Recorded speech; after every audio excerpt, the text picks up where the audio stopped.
Hey adapters, I'm Doug Parsons. I'm a partner at Simpatico Studios where we live stream conversations about complex business and social challenges with professionals like yourself who are working on the same issues. Our shows are live streamed in front of a global audience of your professional peers on simpatico.tv. I'm building a new type of online community for professionals like yourself on the Climate Adaptation channel. If you're a regular listener of my America Adapts podcast, I think you'll find that we're taking our conversations about important problems, policies, and solutions to the next level here. And if you're interested in being a guest, we'd love to hear from you.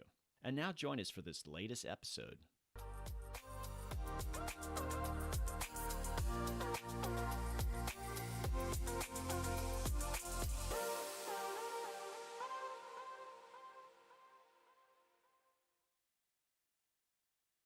Hey adapters, welcome back. Today our guest is Sean Kigney. Sean is the CEO of the Climate Bonds Initiative, an international NGO working to mobilize global capital for climate action, and a professor in practice at SOAS University of London. He's a member of the European Commission's Platform on Sustainable Finance and also of green finance committees in China, India, Mexico, and Kazakhstan. Sean will stress the importance of making big shifts in our economy in just 10 years to go clean and green. Discusses the many options for green finance, its ability to drive changes, and how green bond markets work. We'll also talk about what corporations and governments can use green bonds to accelerate the low carbon transition. Hey, Sean, welcome to the show. Hey, Doug. Thanks for having me. Well, we have chatted before, and I've been looking forward to this conversation. How are you doing? Where are you based at? Look, I'm sitting in my kitchen in London right now, would you believe? We still have lockdown going in here and the COVID's going everywhere. We're all hanging out for a vaccine. Well, it sounds like you guys are about to get the vaccine before anyone else, right? Are you confident that it's gonna get to everyone first? No, I'll believe it when I see it. The truth is, have we seen a lot of competence on the part of our governments in Western Europe and North America lately around this issue? Not a lot. So we'll just get there when we get there. Yeah, we're optimistic here, but we all are thinking because of just how poorly it's been handled, we've got a bad couple months ahead of us. But I think there is this optimism that, you know what, they're going to get it out and just it'll be staggered and they're competent in Yeah. that respect. So we'll see. Hopefully, some good news out of this awful year. But we've got to get the health workers and really vulnerable people first. That's going to take us a full 3 months to get to those before we get to the people like you and I that, frankly, we're doing okay. So, but yeah, you're right. And it's interesting, this thing, because there's a link between what we're going to talk about and the pandemic. And one of the things most people don't realize is the origins of this pandemic. I mean, forget all the rubbish in politician stories. The truth is, this is about pathogens jumping between species as a result of degraded environments. This is, if you like, collateral damage from wrecking our environment. We've had a few shots, the MERS virus, the SARS virus. This one broke through. We're kind of lucky that it broke through because this has only got a 1% mortality rate. The SARS virus, if it had broken through, has got a 20% mortality rate.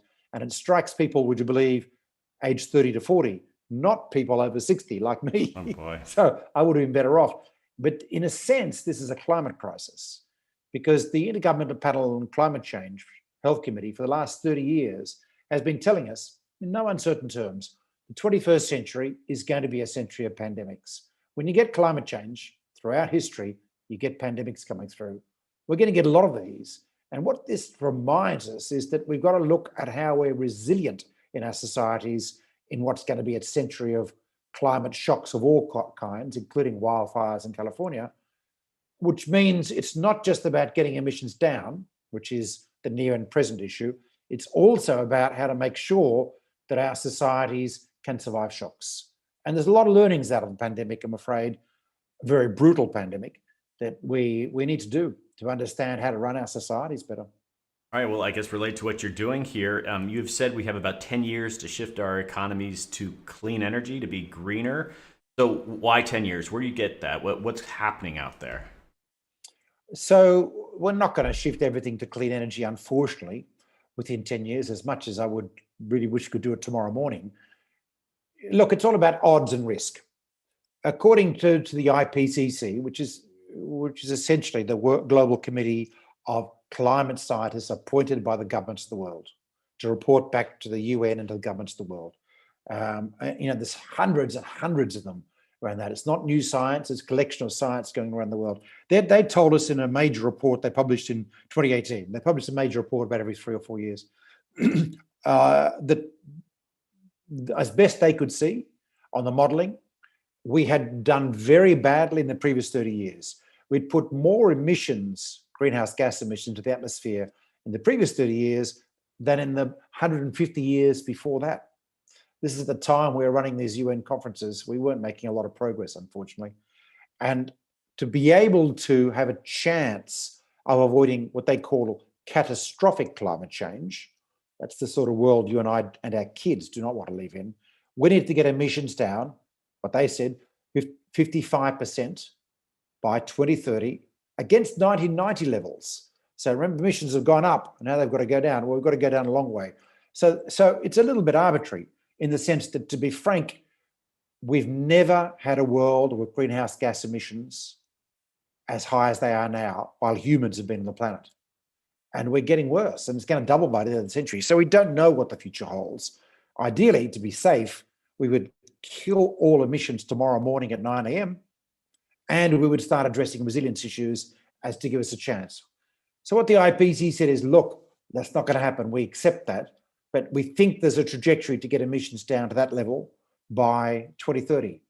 And we're just saying, okay, we've got to use that as our target. It's possible, it's viable, but there's work involved in doing that.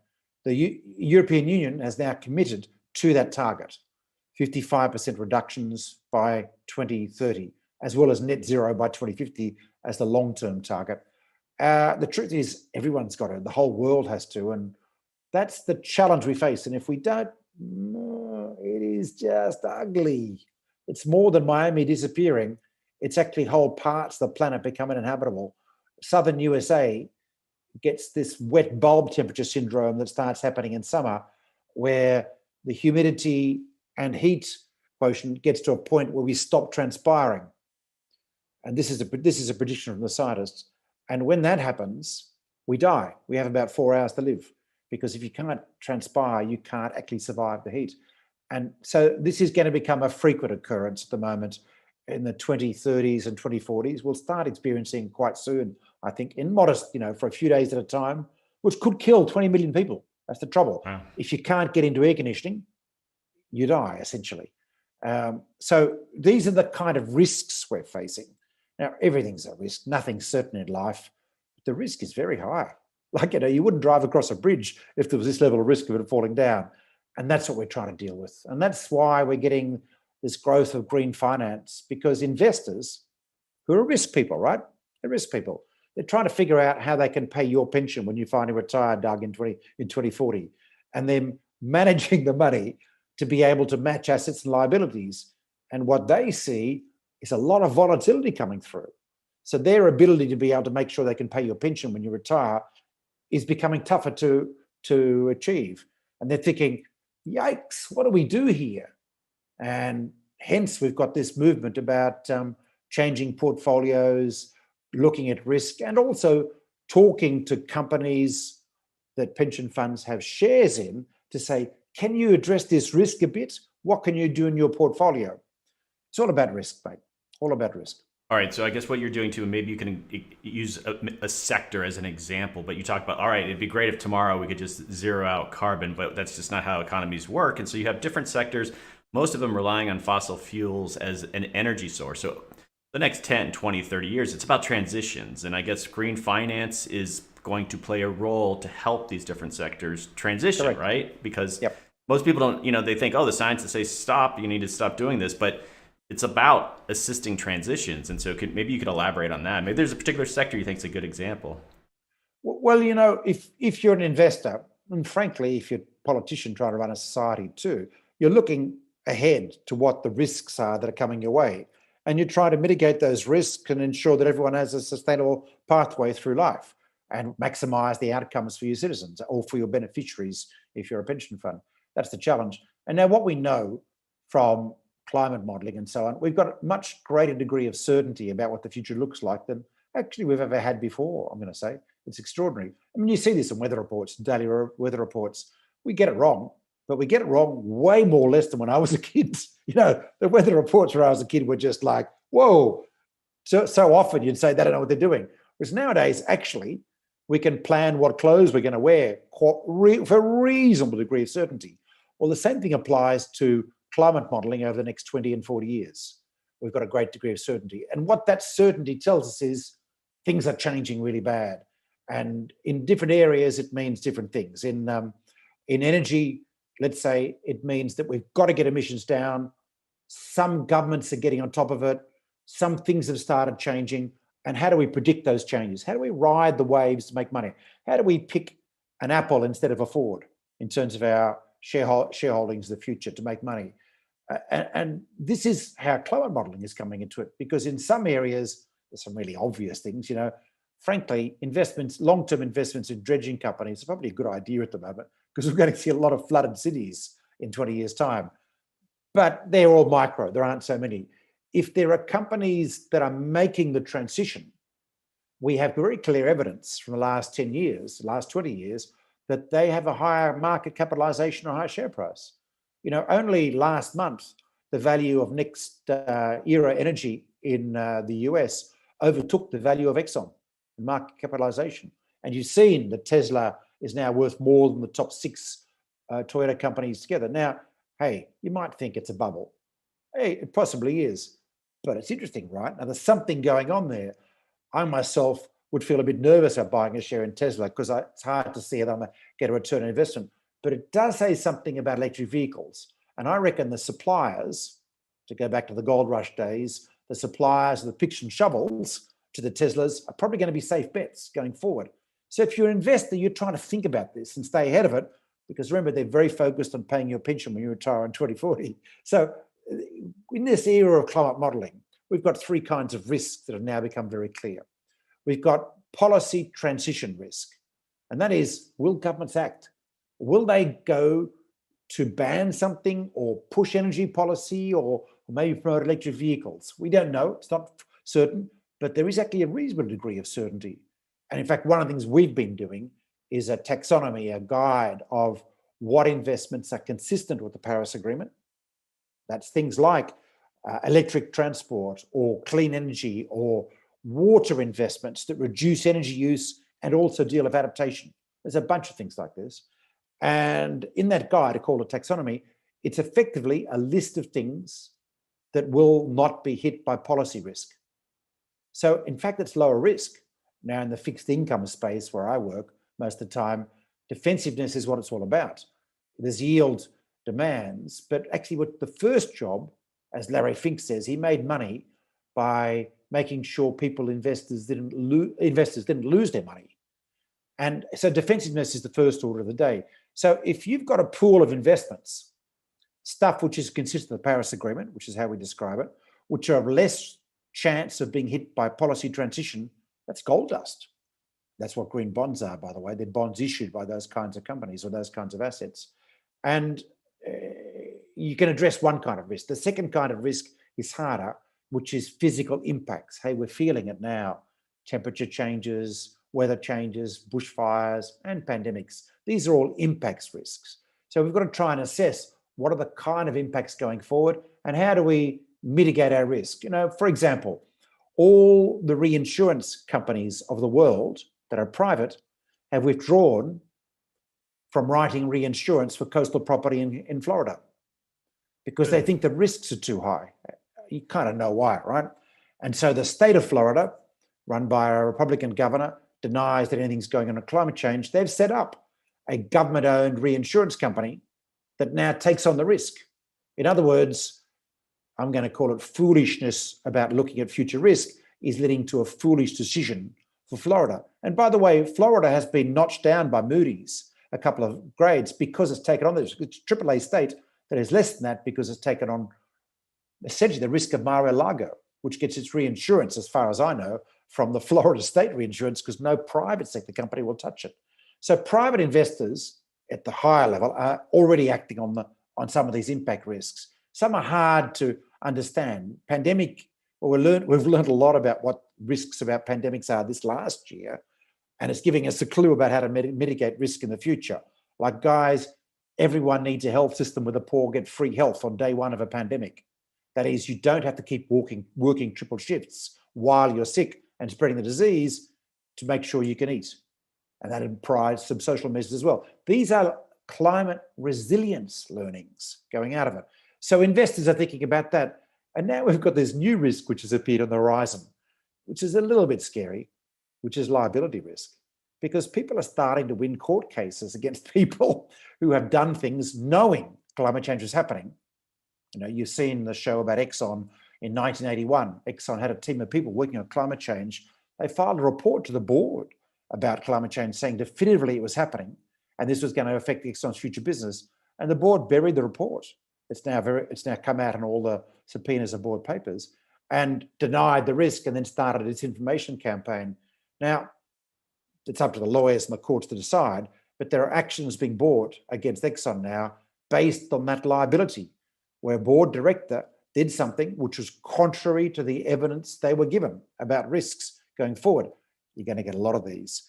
Now, for investors, they're now thinking, this company's got a big liability risk which could affect its revenue. You saw this in an entirely separate area when Monsanto was bought by Bayer, and they inherited the Roundup cases, and they downplayed the risk of Roundup. It turns out they've blown up in their faces. They're getting judgments against them. And so, if you like, this is a thing to look at in relation to climate as well. Is there someone that could be blindsided by this?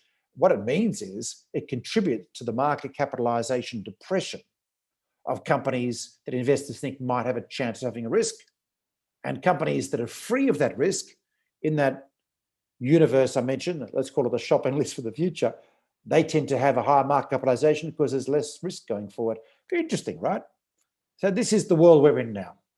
What about, I guess, green finance when it comes to the risk on that side? There's this sort of assumption, well, it's helping in the bigger climate change picture, but there are still risky projects. What's happening there? I mean, is there a notion of like there's a higher failure rate when you're kind of taking some risks, or maybe the climate change impact that you were sort of planning for and you were investing in isn't happening as fast as you think? What are you seeing out there? Are green, finance projects as riskier, or a safer bet? Look, you've still got to do your fundamentals. You've got to work out what your P ratio and all those sort of things are to figure out what the nature of the risk is. This is just an extra risk filter. It's a pretty significant risk filter in the sense that the trajectory is very clear. There has been no situation where climate change as impact has not been as predicted, or in fact worse than as predicted, unfortunately for us. So we've got a pretty clear trajectory. There's a future trajectory we're trying to wrestle with now to try and make sure the 2040s aren't as grim as they're being painted as they're likely to be. That's essentially what we're trying to do here. So you've got a fair degree of certainty around that. Now, you've still got to take picks on a company, right? If you're looking at a company that's small, is it going to make it? Well, there's an issue about the management there, right? Have they got the capital resources to actually properly exploit the technology set? All those things still apply. The green bond market has grown up with larger companies and development banks and sovereigns. So it's a different kind of class. We're not talking about VCs or small cap exposure in this area. Generally, you can't do a bond in that area. You've got to get equity or a bank loan. So that's a different kind of risk calibration. These are all factors, by the way, but I can't speak of great knowledge because it's not my area. My area is the bonds that are issued by large companies who are looking to transition. So to give you an example, Total, which is actually an oil company, an oil and gas company, issued a bond last month, a green bond, to finance SunPower in the US, because they happen to own one of the largest solar companies in the world. And they've got very low cost of capital. I'm going to say investors aren't properly factoring the risks there. Hey, what do I care? They can borrow cheap to invest in solar. Fantastic result. And investors like it because it's a company in transition, because they see now that Total is investing quite strongly in growing their solar division, which means they've got a chance of still being there in 10 years if the oil and gas business gets hit by a strong sideways wind, which it has this year in a big way. And it's likely to, there's a good chance, it's all risk, there's a good chance going forward, because the Chinese are converting their whole society to electric vehicles and electric transport. They've got a state policy of growing. They've just created a new infrastructure fund as part of their COVID stimulus. It's $1.4 trillion, I think. 57% is going towards electric vehicle infrastructure. That's a big wallop of money. Every single car company in China, from startups to majors, is now only doing R&D on electric and trying to grow. So you kind of see this and you think China, world's largest car market at the moment. Actually, it's a state policy. It saves them money because they avoid oil imports coming through the Straits of Malacca, and they're always convinced that some American Navy fleet could possibly block the Straits and block their oil supply. They're worried about that. It improves the current account situation because less imports. So they've got a lot of reasons to try and make this work. Now, we're betting people, right? We're trying to bet on what the world's going to look like in a few years and how we make money. Got your pension in my mind, Doug. So if on the odds are at the moment extremely strongly in favor of the electric transition being way faster than anyone's been thinking, mainly because of China. In 10 years, you'll be going into Shanghai and you won't see petrol cars. You will only see electric cars. Already in Shenzhen, all the taxis are electric, all the buses are electric. This is a city of 20 million people. It's not a small place. Wow. So this transition is underway. Now, the flow-on effect, if China stops importing oil in the scale it is now, transport constitutes 60% of all oil consumption. If you cut off the head of that consumption and reduce it, the price just drops. Now, what that means is if you're an oil company that's producing oil at a marginal price, it's hard to make money now. It's going to be really hard to make money going forward. You're going to lose your shirt. It's going to look like the shale gas companies. So for the whole Alberta tar sands oil industry, big problem. Some of the US industries, Saudi will probably be fine because their cost of production is so low, they can keep making money for another 20 years. But in Saudi, their national strategy involves them, in the words of the Saudi oil minister about a couple of years ago, becoming a solar energy exporter by 2050 rather than an oil exporter. Oops. They've seen the writing on the wall. They're changing. So I'm an investor. I want to get ahead of this. I got a question from the community room from Ken. How big are these, and what you were mentioning earlier, how big are these exposures globally? Is there an estimate? Hundreds of billions, trillions? Yeah. It's hundreds of billions. I mean, when I started in this, in the UK, 17% of the capitalization of the stock exchange was oil and gas stocks. It's down now. It's down to 6% because they've lost a lot of value. Not been a good investment. But that's just oil and gas stocks. Then you've got the energy sector, and energy is only about 8 or 10% of what's going to change. So the entire automotive industry is going to shift in the next 10 years. You're going to get losers. I don't know if Tesla will survive in its capex at the moment, but it will survive as a business, and it's probably going to produce more and more cars. General Motors just announced a couple of weeks ago a $42 billion investment in electric production to try and catch up, essentially. It's going to change. And a company like Fiat Chrysler, which has not invested much in electric at the moment, it's a very small footprint, they might have a great deal of difficulty if this changes as fast as it looks. So that gives you a sense of where you're looking at it. But remember where this goes. It's land use. Everything to do with land use, from forests and reforestation to growing maize in the Midwest, is going to have to change. Maize, in case you didn't know, is actually very bad for carbon in the soil. It releases it, let alone the practices involved in it.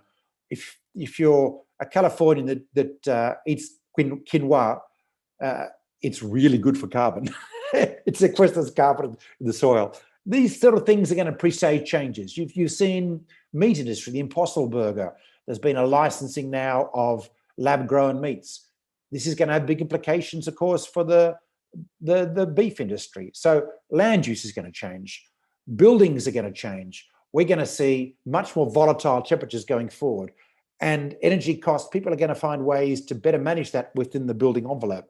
Basically, energy efficiency. It's going to get your energy bills down. That's got to grow dramatically. Cities have to become more sustainable. You're going to see a lot more walking and cycling, more New York and less Dallas going forward, realistically, because that's much more efficient in terms of its footprint around emissions and so on. Where can I stop? Industry. I mean, steel industry. the moment steel is a very large producer of carbon, but it doesn't need to be. We can shift, we've got the technology now to shift steel to more recycling. In fact, US Steel issued a green bond, because I'm here about green bonds at the end of the day, only a week ago, 2 weeks ago, which was to finance electric arc furnaces in the US, which is actually low carbon steel production. But creating new steel has got the same opportunity if we shift to green hydrogen. Now, what that means is you use cheap renewable energy. By the way, solar is becoming so cheap. Unbelievable prices in UAE and India announced last week, the lowest ever auctions in solar. So you use cheap solar in places like Texas or UAE or Morocco, for that matter, to create green hydrogen, which is hydrogen of electrolysis, and then you feed that into a steel plant. And that gives you zero carbon steel. Hey, that's cool. Now we can do this with shipping, we can do this aviation, and that's just a hydrogen story. In plastics and concrete, there are similar stories of how we can get our emissions down really fast, and it's not going to cost extra. It's going to end up being cheaper by the time the cheap energy cuts through. So, it's everything you can think of, Doug. Like, I cannot think of a sector that is not going to be affected by this change going forward. Now, what that means is if you're an investor, I cannot think of a sector where there aren't going to be opportunities and losers.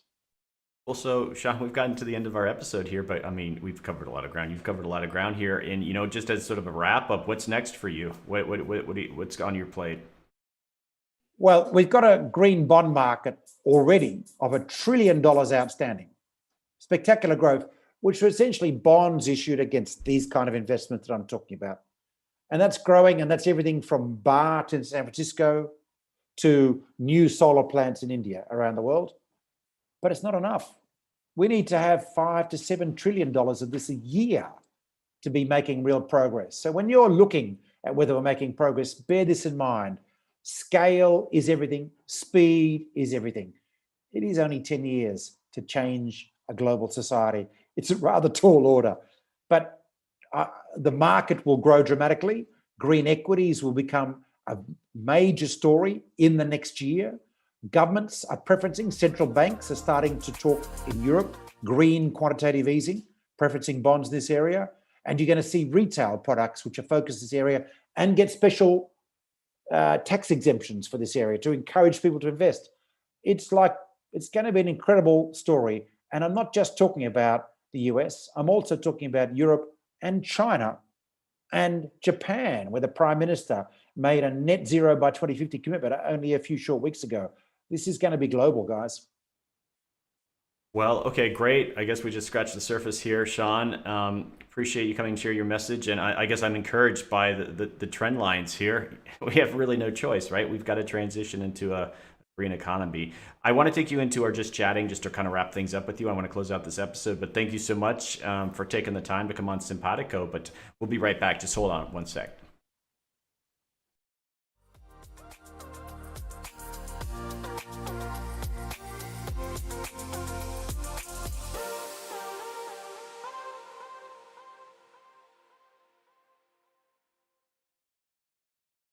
Hey, Sean, we just like to kind of officially close out the episode that when we get it to you. Yeah, all right. Well, that was fast, Thanks for the opportunity to talk, Doug. Been fun. Hope to come back again one day. Well, of course. And yeah, if there's any sort of other kind of potential topics or there's guests that you would recommend that kind of cover this area, we want to get into green finance more and more. We've covered a little bit here on Simpatico, but it's if you get down even to the sector level, there's going to be a lot of interesting stories on what these transitions mean. But yeah, definitely. There will. And I guess that's the thing to watch in the future. It's happening, folks. The question is where it's going to happen, how it's going to play out in your neighborhood. And I think you've got a couple of years of good shows about this, Doug. Well, I got it. I'm checking the community room. Another question from Ken before I let you go. Can you comment on differences between bond offerings in major metropolitan markets versus the developing world? Sure. Well, there's been a lot. China is the world's second largest green bond market. It's still classed as emerging. But we've seen green bonds from Brazil, from Kenya, from India, from Indonesia. So there is. But capital markets are biased towards rich countries. The bulk of capital markets are in the US, Europe, Japan, and now China, admittedly. And the green bonds reflect that, if you like. But it's not just rich countries, is the thing I'm trying to say. It's actually a global movement. Although the primary drivers are rich country investors. So it's the Kalpas and Kalsas, the Nuvines, the Black Rocks, the State Streets of the world who are driving demand in this area because their customers are saying, hey, do something. And they're proving, by the way, with the returns here, that they can do well by doing good. This is actually a very positive market for folks who want to invest in it, both in terms of risk profile and actually yields, if you look at the S&P Dow Green Bond Index. So that's what's happening. But there's a reasonable amount of appetite now for emerging market green bonds because there are no yields in the US and Europe and Japan anymore. So you've got to actually segment your portfolio and have an allocation to Brazil. You don't need a big allocation to make a big difference to money flowing to the right places. A clue, 70% of all the capex we make in the next 30 years is going to be in emerging markets. And that's where the growth and the yield is going to be. And that's going to be in the green space especially. So, I think we'll see more. It's a good start, but we do need to see more. So Ken's perfectly right. In one sense, we've got to work harder to educate our investors about those opportunities and about what's going to be done to green those societies. And I imagine the climate finance sector, however diverse that might be, is probably relatively happy with a Biden administration coming up for the next 4 years at least. I would put it another way. Okay. I would say investors saw the last 4 years as a blip. Unfortunate regression in federal policies, which didn't really affect what was happening in California or New York or other places that were still powering ahead. And yes, a general optimism that on these kinds of issues there's going to be a greater alignment of policy settings with what the rest of the world is already doing. We can only hope, right? We can only hope. All right, John, I'm going to let you go and let you, we're going to have this episode ready for you that, you can come in Simpatico and you can download and please repurpose it any way you see fit. We'll be promoting it too in the weeks ahead, but appreciate you making the time and sharing your message. Thanks, Doug. Good luck with it. Good luck with the channel and good luck with the project. But and for all of us who are listening, good luck with the future for our kids. Nice message. Thank you. Perfect. You can just check out a Zoom. Thank you again. Bye.